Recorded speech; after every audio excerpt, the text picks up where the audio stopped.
Assalamualaikum warahmatullahi wabarakatuh. Kami dari kelompok 5, kami akan melakukan kajian materi tentang perhitungan PPh, PPN, PPNBM, dan PBB. 1. Pajak penghasilan (PPh). Pajak penghasilan adalah pajak yang dikenakan kepada orang pribadi ataupun badan atas penghasilan yang diterima dalam 1 tahun pajak. Cakupan PPh meliputi setiap tambahan kemampuan ekonomis yang diterima berasal dari Indonesia maupun dari luar negeri yang dapat digunakan untuk konsumsi atau menambahkan kekayaan dengan bentuk apapun. Pajak pertambahan nilai (PPN). Pajak pertambahan nilai adalah pajak yang dikenakan atas konsumsi barang kena pajak atau jasa kena pajak di dalam daerah pabean wilayah Indonesia. Pada dasarnya, setiap barang dan jasa adalah barang kena pajak atau jasa kena pajak kecuali ditentukan oleh Undang-Undang PPN. PPN sendiri dikenakan untuk semua wajib pajak, baik orang pribadi, perusahaan maupun pemerintahan. Dalam PPN, pihak yang menggunakan pajak adalah konsumen akhir. Contohnya, dalam barang di supermarket, maka akan tercantum PPN dalam rincian pembayaran. Tarifnya sendiri adalah sebesar 10%. Pajak bumi dan bangunan (PBB). Sebagaimana yang di 1994, pajak bumi dan bangunan adalah pajak yang dikenakan bagi orang pribadi maupun perusahaan atau badan atas kepemilikan atau pemanfaatan tanah dan atau bangunan. PBB merupakan pajak pusat, namun hampir semua realisasi penerimaan PBB diserahkan kepada pemerintah daerah, baik provinsi maupun kabupaten kota.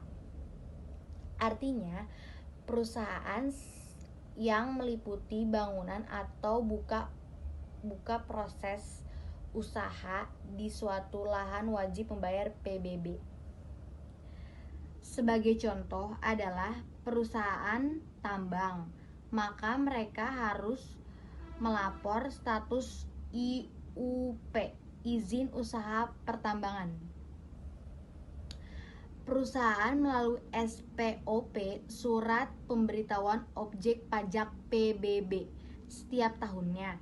SPOP pertambangan dengan IUP yang belum beroperasi diisi dengan IUP eksplorasi atau eksplorasi. Perpanjangan tahap kesekian disesuaikan dengan status IUP yang diperoleh oleh perusahaan tersebut dari status harus dibayar. Tarif PBB berdasarkan UU nomor 12 tahun 1994 adalah sebesar 0,5%, sedangkan menurut UU nomor 28 tahun 2009 pada pasal 80 ayat 1 dan 2 adalah paling tinggi 0,3% yang ditetapkan dengan peraturan daerah. Sekian, terima kasih.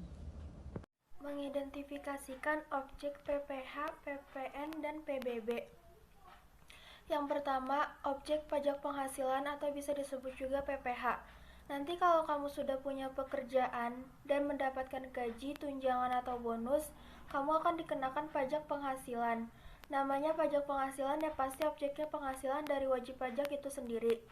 Yang kedua, objek pajak pertambahan nilai atau PPN. Pajak pertambahan nilai merupakan pajak yang dibebankan setiap pertambahan nilai dari suatu barang atau jasa. PPN ini masuk ke dalam jenis pajak yang tak langsung. Artinya begini, pajak ini disetor oleh pihak lain yang bukan penanggung pajak. Besaran dari PPN ialah 10%. Yang ketiga, objek pajak bumi dan bangunan atau disebut juga PBB. Sesuai dengan Undang-Undang Nomor 12 Tahun 1994, menyatakan bahwa pajak bumi dan bangunan merupakan pajak yang bersifat kebendaan. Artinya begini, besaran pajaknya itu ditentukan oleh keadaan objek pajak. Dalam hal ini bumi dan bangunan. Bumi yang dimaksud ialah permukaan bumi seperti sawah, ladang, kebun. Nah, kalau bangunan itu sendiri merupakan konstruksi yang berada di atas tanah atau perairan. 3. Alur dari perpajakan yang berada di Indonesia adalah sebagai berikut. Seorang subjek pajak yang dimana adalah kita harus telah memenuhi beberapa persyaratan pada wajib pajak yang ada seperti syarat subjektif dan juga objektif, sehingga kita diharuskan untuk mendaftarkan diri untuk menuju ke kantor pelayanan pajak guna untuk mendapatkan nomor pokok wajib pajak atau NPWP.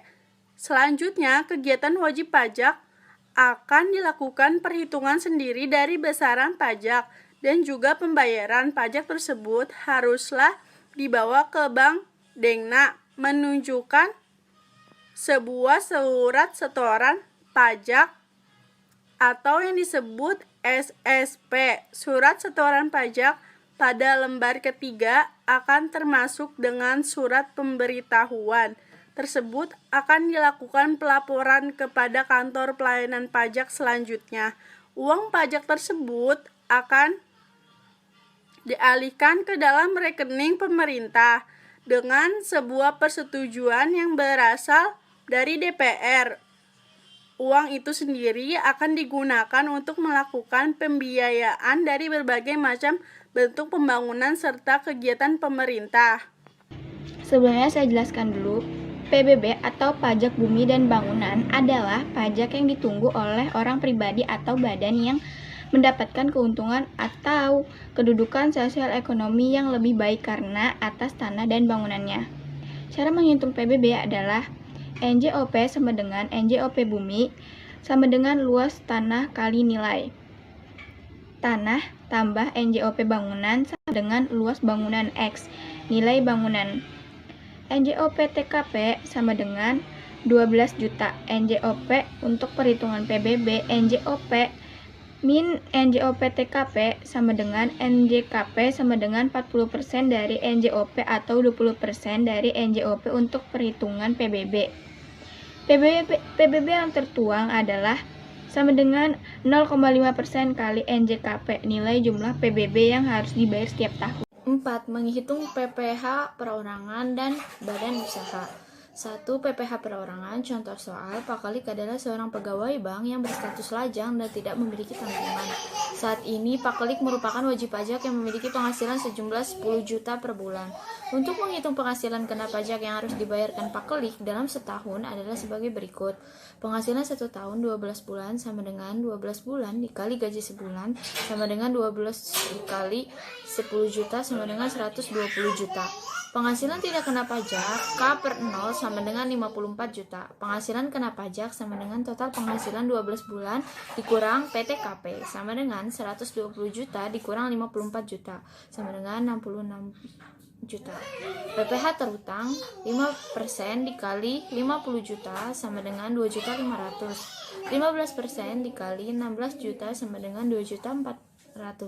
Jadi, pajak penghasilan yang harus dibayarkan oleh Pak Kalik adalah sebesar 4.900.000. PPh Badan Usaha. Pada tahun 2019, PT Sinar Jaya memperoleh penghasilan kotor sebesar 2 miliar.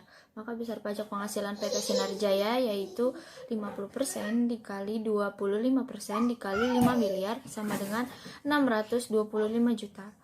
Tapi ternyata selama periode tahun 2019, PT Sinar Jaya telah menyetor pajak penghasilan karyawan ke kas negara sebesar 100 juta dan pajak PPh pasal 23 sebesar 200 juta. Maka pajak penghasilan terutang PT Sinar Jaya adalah 625 juta dikurang 100 juta dikurang 200 juta sama dengan 325 juta. 325 juta adalah angka yang bisa dicicil oleh PT Sinar Jaya ke kas negara atas penghasilan badan usaha di tahun 2019. Karena itu, jumlah di atas merupakan sisa pajak yang dibayar PT Sinar Jaya ke kas negara atas pajak penghasilan badan usaha di tahun 2019. Pajak ini bisa dicicil dengan meminta persetujuan dari kantor pajak setempat terlebih dahulu. Pajak penghasilan atau yang biasa juga disebut dengan PPh 25 merupakan pajak yang dikenakan untuk orang pribadi, perusahaan, atau badan hukum lain atas penghasilan yang didapat. PPh dihitung berdasarkan besaran upah yang diterima. Semakin besar upah, maka semakin tinggi pula pajak yang dikenakan. Cara menghitung PPh, pertama hitunglah nilai bruto dalam 1 tahun, seperti gaji pokok ditambah dengan tunjangan-tunjangan lainnya. Hitunglah penghasilan tidak kena pajak atau PTKP, sesuai dengan status menikah atau belum menikah.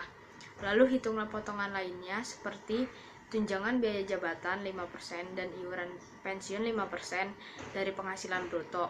Catatan, tunjangan biaya jabatan maksimal 6 juta per tahun dan tunjangan iuran pensiun maksimal 2.400.000 per tahun. Kemudian, hitunglah neto dengan formula sama dengan PTKP dikurang iuran jabatan dan pensiun. Terakhir, kalikan neto dengan tarif pajak penghasilan yang berlaku. Contoh soal. Jika diketahui Pak Harun memiliki penghasilan 90 juta per tahunnya, Pak Harun belum menikah sehingga belum mempunyai anak. Hitung berapa besar pajak penghasilan yang harus dibayar Pak Harun per bulannya. Penyelesaiannya, besar penghasilan 90 juta, tarif pajaknya 5% kali 25 juta sama dengan 1.250.000. 10% kali 25 juta sama dengan 2.500.000. 15% dikali 40 juta sama dengan 6 juta. Pajak penghasilan per tahunnya adalah sebesar 9.750.000. Pajak per bulannya adalah 812.500.000 rupiah.